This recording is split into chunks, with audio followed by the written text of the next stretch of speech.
Piektdienas vakars, pirms 10 minūtēm no Omnivas pienāca ziņa par paciņu. Te nu tā ir mazā paciņa. Priežot pēc šīs skaistās uzlīmītes, izskatās, ka kaut kas saistīts ar optiku, tāpēc griezīsim vaļā un skatīsimies, kas tad lācītim vēdrā.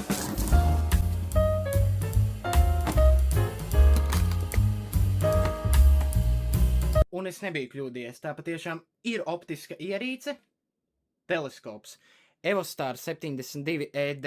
Jautāsiet, kas ar šo teleskopu man atsūtīja? Šo teleskopu man atsūtīja ieskaties.lv, kas ir Latvijā lielākais optisko preču centrs, jau vairāk nekā ar 15 gadu pieredzi, profesionāli cilvēki, profesionāla tehnika, ieskatot šo teleskopu. Šis gan ir domāts jau tādai, profesionālai fotografēšanai, bet viņu veikalā, saite būs pieejama aprakstā, jūs varēsiet atrast dažādus teleskopus, caur kuriem var skatīties, ieraudzīt planētas, ieraudzīt arī miglājus, īsumā sakot, ieraudzīt visus naksnīgās debesu brīnumus ar savām acīm. Kāpēc es esmu sevišķi priecīgs par šo jauno darbarīku, jo līdz šim visas fotogrāfijas ar naksnīgajiem debesu objektiem, ko jūs esat redzējuši manos sociālo tīklu kontos, ir tapuši šādi.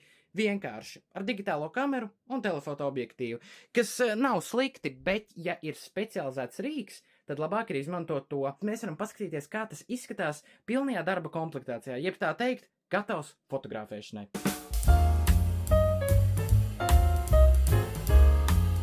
Būtiska piebilde. Visa šī uzstādīšana, ko jūs tagad redzat man aiz muguras, nebūs nepieciešama, ja jūs izvēlēsieties teleskopu tikai, lai ar aci skatītos naksnīgās debesis. Bet manā gadījumā, ja jūs vēlēsieties vēl uzņemt arī bildītes, būs jāizvēlās kaut kas šāds. Un tāpēc arī uzstādīšanas process ir nedaudz atšķirīgāks. Tagad piemontēsim klāt šo kameru teleskopam un skatīsimies, kā tas darbojās.